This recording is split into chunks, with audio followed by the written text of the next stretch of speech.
Everybody deserves a voice. That's the one thing we all agree on.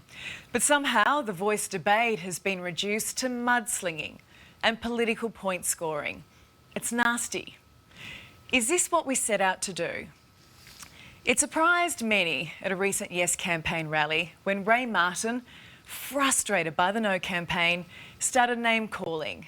It was a long, passionate speech, but some of the power in that message was lost because those with differing views felt disrespected and insulted. There's nothing hidden in the words of the referendum, no ulterior motives, no conspiracy, nothing that has to be explained. If you don't know, vote no. What a stupid, nonsensical slogan that is.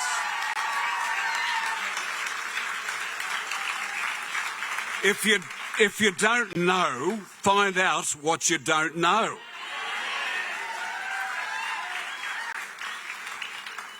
What that asinine slogan is saying is if you're a dinosaur, a dickhead, who can't be bothered reading, then vote no. Now, dinosaur and dickhead, not a word I'd normally say on air, but knowing what it is important. It's caused division. And today, the voice debate took the ugliest turn when neo-Nazis burned the Aboriginal flag and threatened Lydia Thorpe. She returned fire, calling on the Black Army to rally. Now, I want to be super clear on this. Calling someone a dinosaur and what the Nazis or the neo-Nazis did there is no comparison. I am not saying that. But this debate needs to calm down and get back to being respectful. Ray Martin joins me now. Ray, do you regret those comments now? No, I don't. Ali, I think this is a really important referendum. And I would never call no voters dinosaurs or anything else. But you did call them dinosaurs. No, I didn't. And another word, your word, dickheads. Yeah, well, no, I didn't. You've seen my speech. What I said was that what I found offensive is this slogan, this stupid slogan, if you don't know, vote no. Now, that's just an endorsement of ignorance. If you don't know, find out what you don't know. So read or talk to somebody, information. Don't vote as an ignorant person. Go and find out. That's what I said was, that's dinosaur stuff, that it's such an important vote. Please find out what it's about and then vote accordingly. If you then decide to vote no, that's fine. But Ray, a lot of people and a lot of families have a lot on their plates.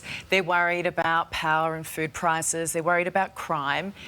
And many of them are the people that you're calling names. No, they're not. And this is not tricky, Ali. This is not a difficult one. There's no hidden message in this referendum.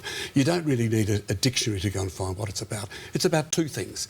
One is, do we recognise the first Australians in the Constitution? And two is, do we give them a voice? No vote, no veto. Do we give them a voice after 235 years in which we've been telling them what to do?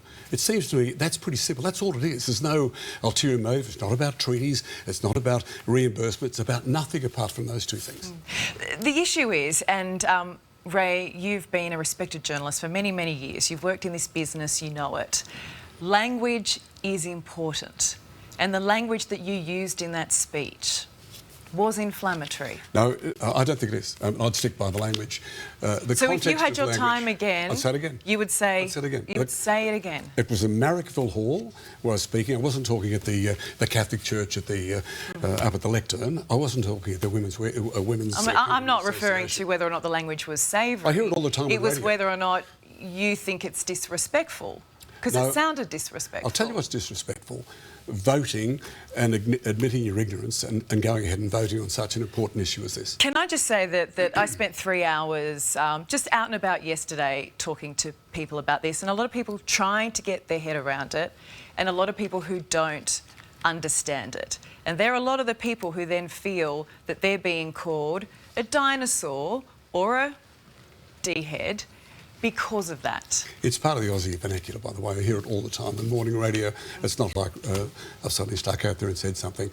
But I think it is... This is not about politics, Ali. This referendum, there's no politics. I mean, I've covered politics for 60 years. But this is very political now, all of it, Well, they've made it political. I haven't made it. I think both sides have made it political, especially the no vote. But It's like, to me, it's like women's rights or about gay rights. This is Aboriginal rights. It's the decent thing to do. It's not about politics. There's no politics in equal rights for women. There's no politics in gay rights. That's just the decent thing to do. To give Aboriginal people who are the sickest and the poorest and the most suicidal and die early and the most homeless, they are the, you know, as Sir William Dean said, the festering sore of Australian society. Now we have to change it. If you want a slogan, it's when it's broke, fix it. It's broke. We need to fix it. We need to do something different. And look, I watched your entire speech, Ray, and much of it is very, very powerful. There was that moment where you talk about that you worry that you will die and that life for Indigenous Australians will not have improved in your lifetime. There is a lot of that. But then this is a debate that has become inflammatory and it's divisive. So you know that the most controversial thing you say is what's going to be picked up, and it has. I've been a journalist for almost 60 years. I think people trust me. I've got reason to be trusted. I think this is really important. I don't think we should be scared by the scare campaign. I don't think we should look for something that's not in the referendum. And that's what's happening. It's not what I'm doing. That's what especially the no side is doing, but what both sides are doing. And I think it's time for people to stop and say, hang on, what is this about? Our reputation around the world is on the record when we vote on Saturday week. The rest of the world are going to say, hang on, what did they do? They voted, they had a choice of recognising the first Australians or giving them a voice, no power, and they said no? You're kidding. And Noel Pearson says, you know, this is the great mirror for Australians. We're going to look in this mirror and say, are we going to be decent and fair and united, or are we going to be the other?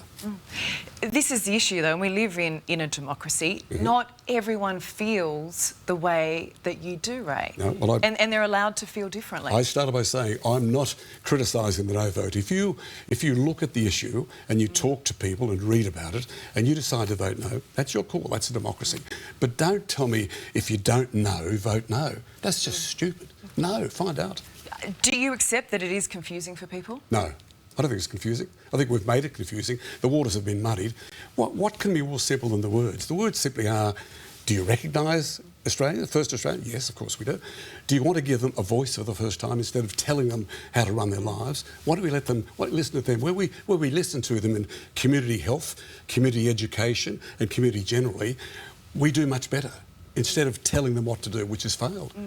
People understand that what we've done so far hasn't worked, but I'm not sure the Yes campaign has convinced them that this will be different and that this will work. They probably haven't. If you're asking me, has the campaign been good, I would say no. If you're asking me whether this referendum is going to end poverty and end disease, no, it won't. Of course it won't. They're much more entrenched than that.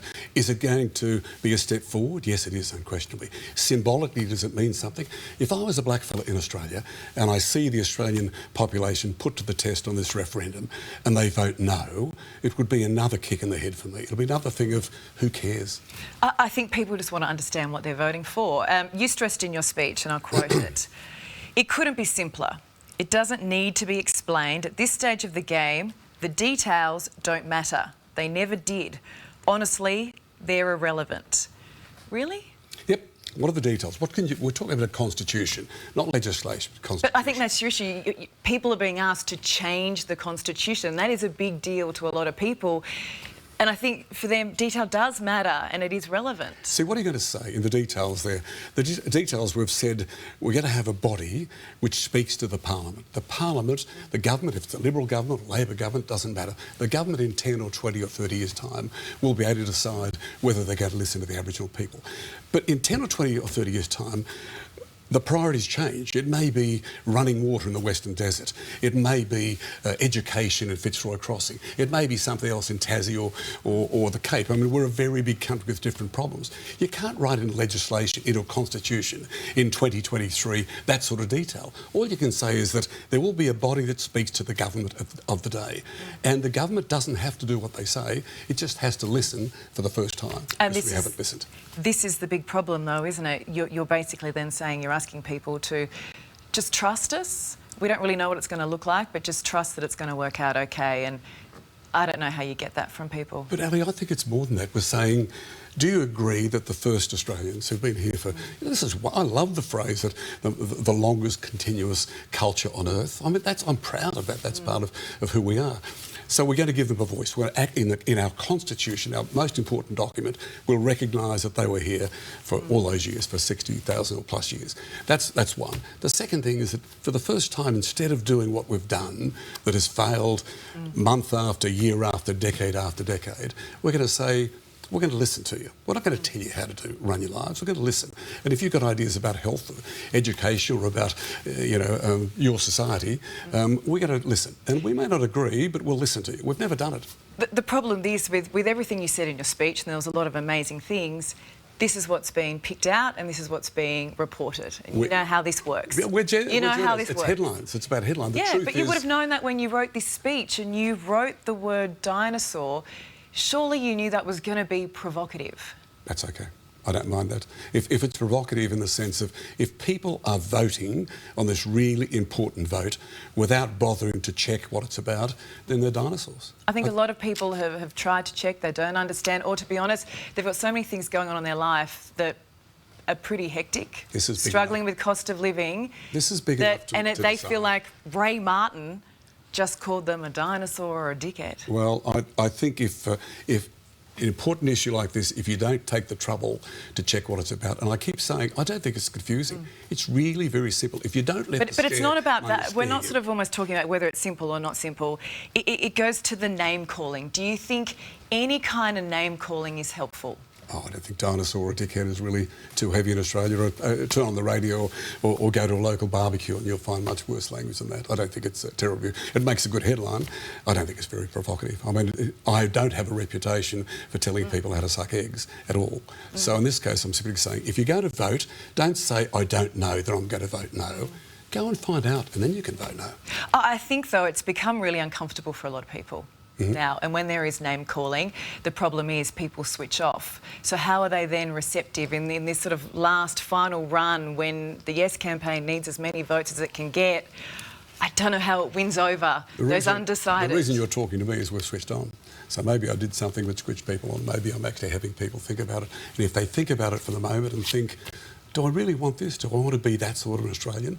Or do I want the world to think that we are fair and reasonable? We can't point the finger at the Chinese about treatment of their minorities if we vote no on the 14th. We have to stand up and be counted. And I think this one, it's really important. It's not just another referendum. It's a really important one. So you don't think this was your Hillary Clinton moment in 2016 when she called Trump supporters a basket of deplorables and it backfired on her? You don't think this will backfire on you and the Yes campaign? Could be. I'm not part of the Yes campaign. I'm not part of the team. I'm simply expressing my opinion. That's what I think. If I'm wrong, I'm wrong. If someone thinks something else, once they're bothered to check it out, that's their right. Their democratic right. You stood up and led the rally the other day and introduced Anthony Albanese. So I think there is an idea that you are associated with the Yes campaign. No, I'm going to vote yes, and I would advise Australians to vote yes. I think that's the right thing to do. Do you think it's becoming dangerous what we're seeing? I mean, the neo-Nazis burning the Aboriginal flag, I mean, that breaks your heart. And then to see Lydia Thorpe, who was targeted in that, obviously upset. She came out and, came back firing, rallying what she called the, and I quote, Black Army. I just think we're better than this, aren't we, Ray? I agree. No, I agree. I think we are. And I think that's a sign of the times that I noticed even from my comment less than a week ago, just the emails and just the comments on social media that I get are really savage. And I'm no longer in the front line as you are, and other journalists are, on television especially. And God knows what politicians get. In this case, what Lydia got was vile and cruel and dangerous. But that's the world we live in. That's unfortunate. But, not for a moment would I ever approve that. But that's just, what people do. But hasn't this come from the mudslinging that we've seen? That this is escalated and you've reached a point where you've now got extremists seeing that division and playing on it? I don't think dinosaurs or dickheads really adds to that much, but what happened to Lydia, I think, is very different to that. Oh, I'm not in any way suggesting calling someone a dinosaur and comparing that to what happened to Lydia is any way the same shape or form at all. But I'm just saying that I think the debate has lost the respectfulness that a lot of people would have liked to have seen, and this has slowly escalated to a point where we've seen some of the most heinous actions No, I agree. in the last I agree. 24 hours. And I started by saying, talking to you, that I can't understand why the politics are involved in this. I don't think it's a political issue. I just think it's a matter of decency. I just think it's one of those things that, I can't see the other side of this. I just can't see what the problem is in giving them a voice and giving them recognition. And that is fair, because that's your view, but it's not everybody's view. So while you can't see it... Please explain. Yeah. I don't understand. I just hate seeing Australia as divided as it is. I do too. But do I close my mouth and not tell people at this time? You know, the major negative, it seems to me, is my demographic, is people about my age, and they're frightened, they've been scared by this campaign, and I don't think there's any reason to be scared. I don't think they'll wake up on that Sunday morning after the vote, none of their lives will have changed. If they vote yes or no, their lives will be exactly the same. It'll be very different for Aboriginal people. If they wake up in the morning and we've said no, it's another kick in the guts. How do you feel about that? I think it'd be horrible. I think it'd be a terrible thing after what they've been through and given their lives. And I hope we're bigger than that. I hope that we simply say, take a breath and say, look, this is going to cost me nothing apart from doing the right thing. Can the yes vote get up from here, Ray? I think anything's possible. At the moment, it looks fairly gloomy, but I think anything's possible. I think there's a soft vote. I think people are at the moment and probably next week deciding whether they will say yes or whether they'll say no. I think there's a really soft vote there, and fingers crossed that we'll do the right thing. We'll find out soon enough, won't we? Indeed. Thanks, Ray. Thanks, Ali. Well, there's plenty of passion in this debate, and that is a good thing. Whether it's yes or no, it's obvious that people care. But if we're to move on from this, once the vote is done October 14, it does need to calm down. We're not all going to agree. That is the wonderful thing about democracy, right? But we can be kind.